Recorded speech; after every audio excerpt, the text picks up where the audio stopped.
live. Let's go. Awesome. We're there. For those tuning in, this is Ross Rich, CEO and co-founder of Accord, and I'm joined today by Ryan Neu of Vendr, CEO and founder.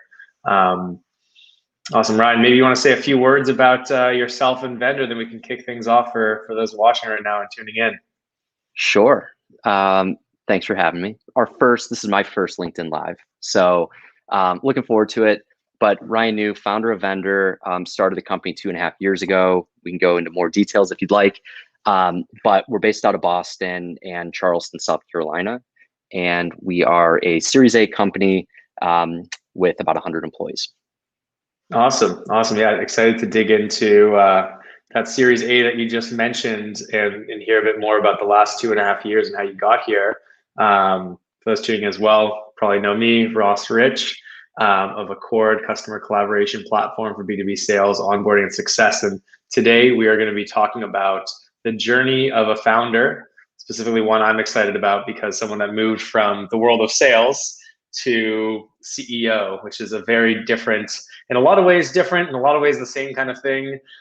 There's definitely a lot of parallels to the day-to-day. You know, you're still selling new employees, new investors, all that kind of stuff, customers still, I'm sure. So the first question to kick things off is, would love to hear the founding story. How did you decide to go off and start a company? Very different, you know, kind of looking at your background and what you were doing before. So curious to hear how you made the decision to, you know, leave the, you know, killing it at work. How do you decide to leave that and kind of risk it all?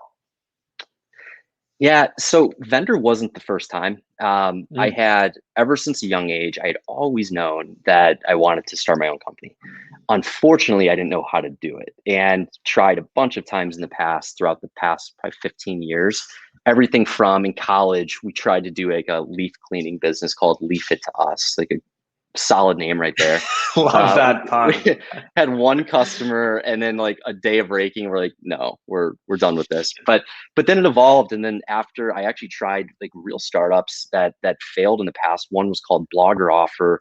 We were riding the wave of group buying back in the Groupon Living Social days, and we partnered up with Barstool Sports, and we were selling like group deals on behalf of Barstool. And fun concept, lasted 6 months, ran out of cash, and so like that didn't work. So what I ended up doing is I'm an accountant by trade, so I went to school for accounting, and it was a good experience, but it wasn't for me. I mean, I literally made it about 2.5 years in accounting, and just like my gut, like something was wrong. I was like, this is not, I can't do this. And not only am I not good at it, it's not what I want to be doing. And that classic like Sunday scaries, like waking up Monday morning knowing you don't want to be going to work. Like that's how I felt. Totally. And so one day I quit and I took a job in sales, and immediately early on, I felt at home. It was just like I was doing the thing I was meant to do. And I wasn't like great at it day one, but I felt like I could be great at it. Yeah. And so that's how I got into sales. Found HubSpot when they were about 200 people. Started as an account executive. Amazing. Spent six years there. Super fortunate, like finding the company that then ends up becoming what it is today. So exactly. But learned a ton at HubSpot, and really, really grateful for my experience there. Then I went to Envision, and I ran enterprise sales for 2 years, leading up to the day that I started Vendr.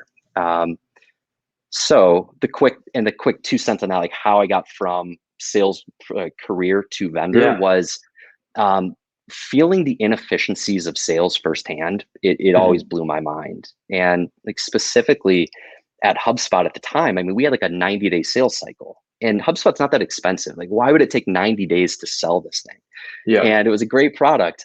But not only did it take 90 days, we were also losing more often than we won. Like sales in general, like you get used to no's, and like the classic like opportunity to close rate is like 20-25%. So why is it that we're spending all of this time and energy with non-buyers? And I think if you look around sales in general and SaaS sales in general, like that's happening at every company. And that is an expensive problem, because if you have an inefficient sales team, which we all are because we have a sales cycle and a close rate, then you have to hire more salespeople, more marketing people, more marketing dollars, more biz dev. And like you just inflate the top of the funnel, and like that is CAC. Like that is customer acquisition costs, and it's ballooned. And companies now spend a year worth of revenue oftentimes on CAC. Mhm. And So that's what's the where companies solution to are. that? Yeah, I'm curious to hear. So totally hear you on the problem. You felt that at those companies. I felt that as well in my career as a salesperson. How do you solve for that? What's an effective solution that works for both the buyer but also the sales team?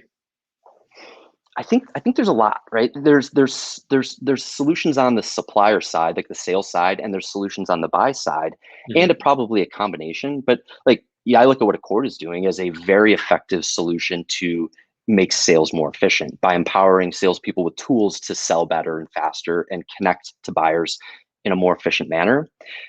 We take a very buyer centric approach where we say, let's just change how people buy.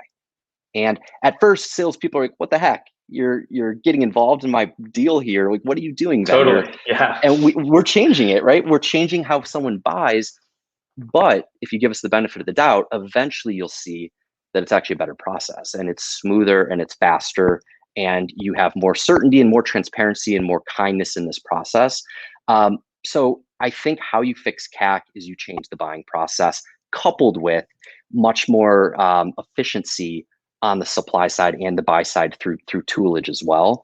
Yeah. Um, yeah, Interesting. So yeah, you felt the pain yourself, wanted to solve it, found a really unique approach to it, something that, yeah, wouldn't be kind of the first idea that I would have thought about, but seems like things are working out pretty well. I'm curious to hear. So you go from being a successful sales rep at HubSpot, then leading enterprise team at Envision. This idea, how do you get to your first 10 customers? I think that's a common question that I hear from aspiring entrepreneurs, founders, or even people that are off to the races doing it. They have a small team and have built a product.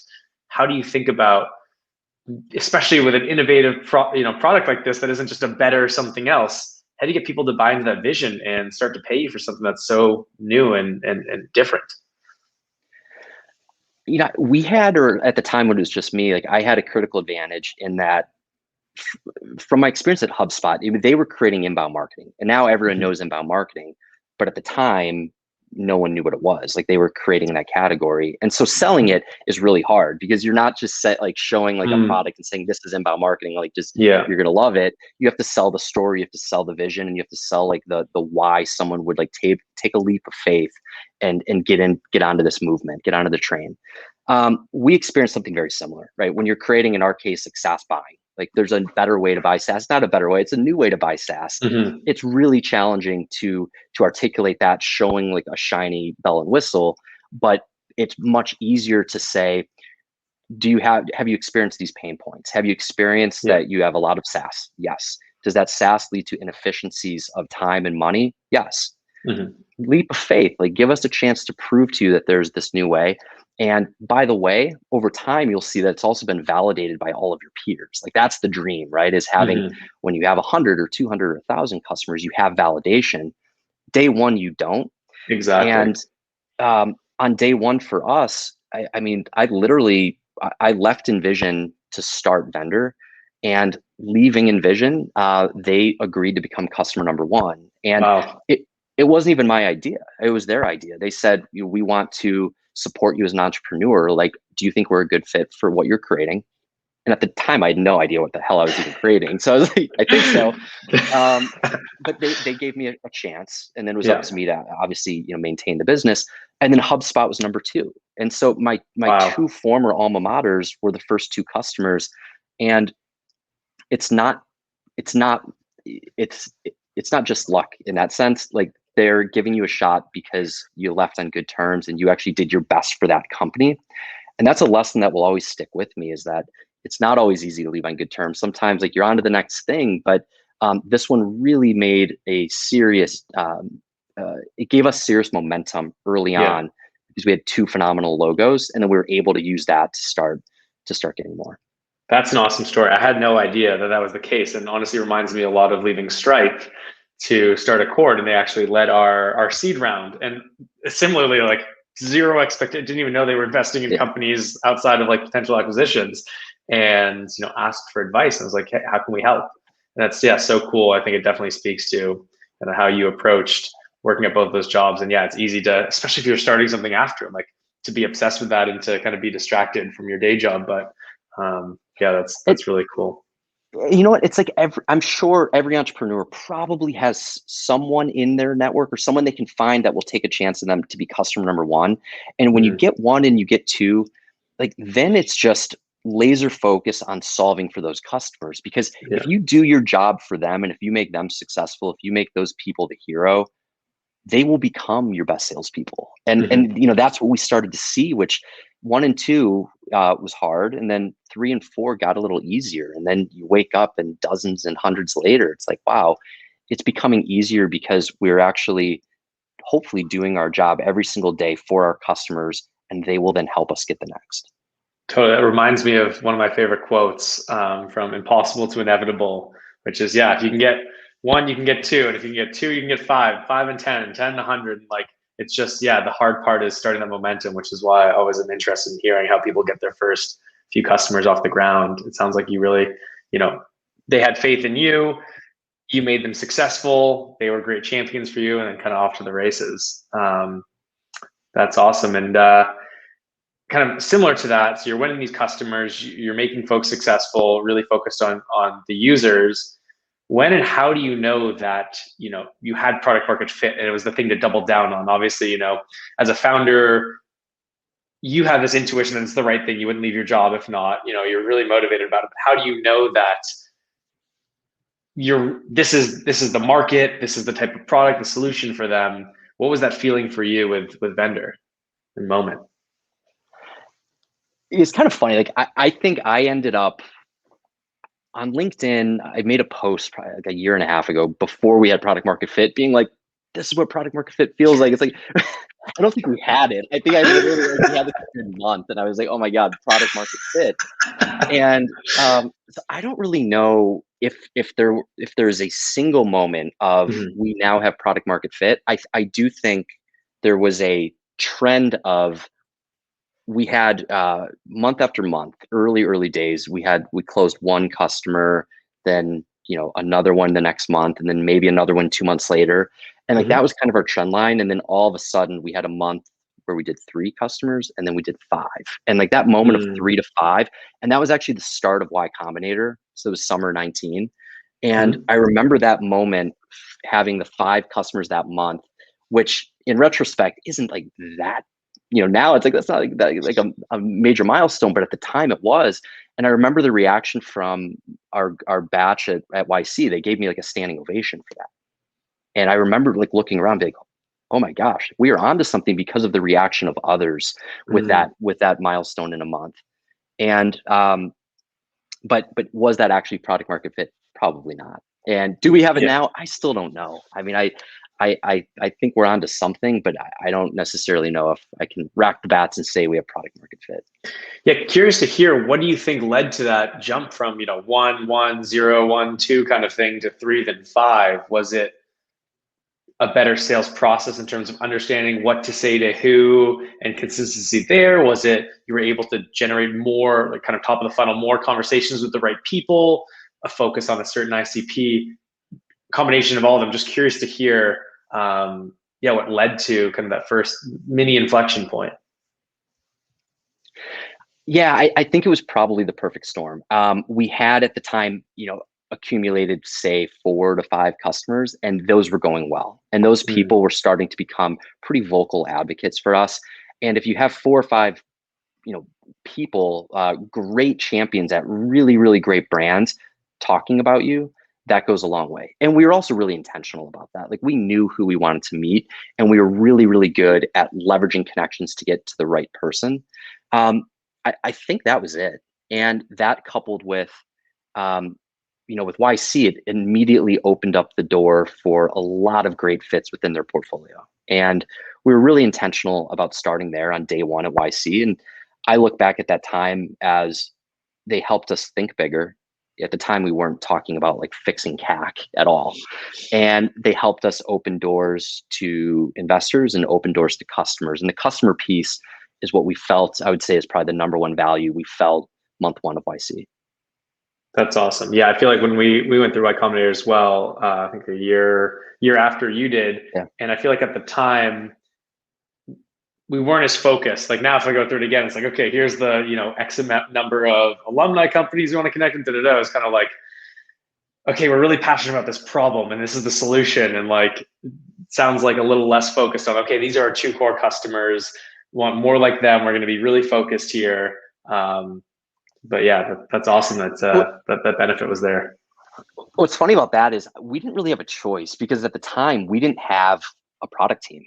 Like we didn't have an engineer at the company when we started YC. In fact, our first Joe, our CTO and first engineer, he started like the day YC was ending. And so what else are we going to do? So what were you selling at the time? What was the thing that both Envision and HubSpot were raving about and that these 5 other customers were signing up for?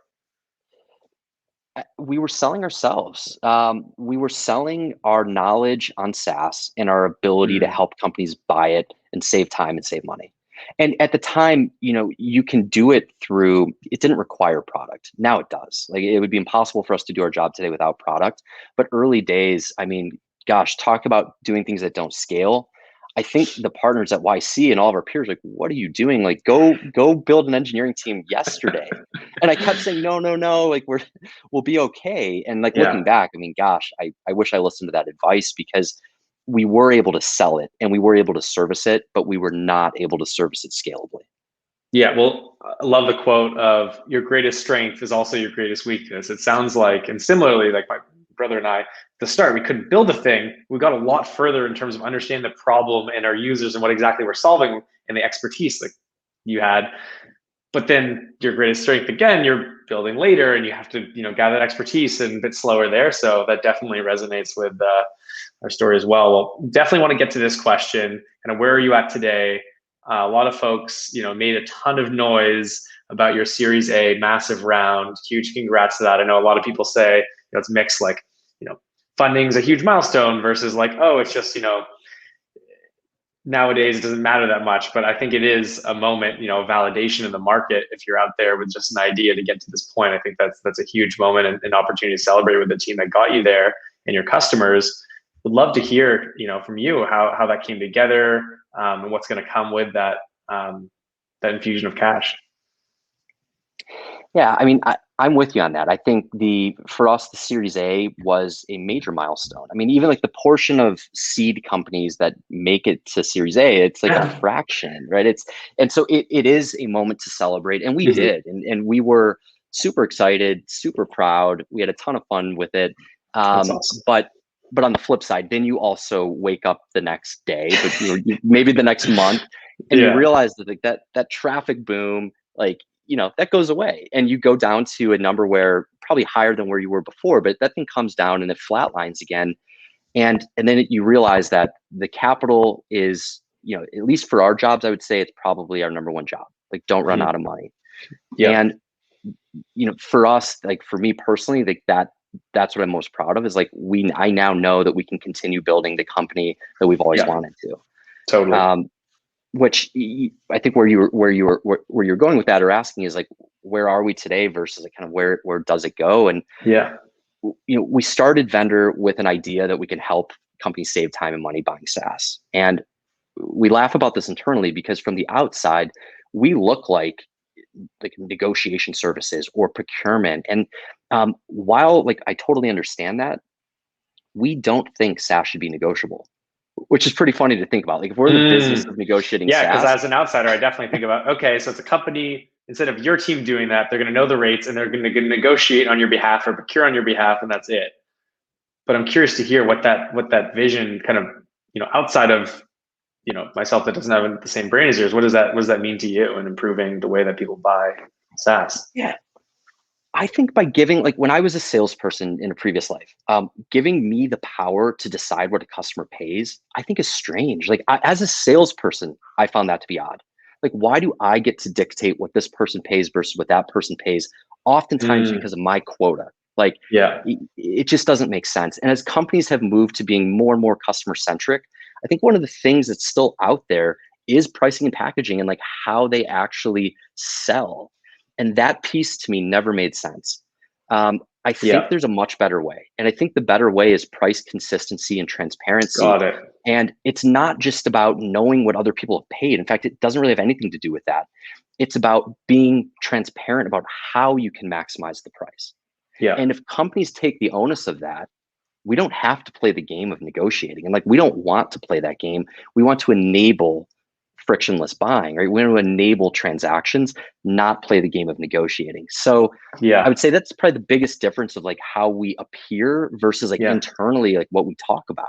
That's a huge light bulb moment for me. Yeah, that reframing of it is like, because we talk a lot about what the new world's going to look like. There's, you know, the innovators in the world that know that, like you were saying, the world's very buyer centric now, and the information asymmetry is going away, and there's all that kind of stuff. But like, how the tactics of how does that change?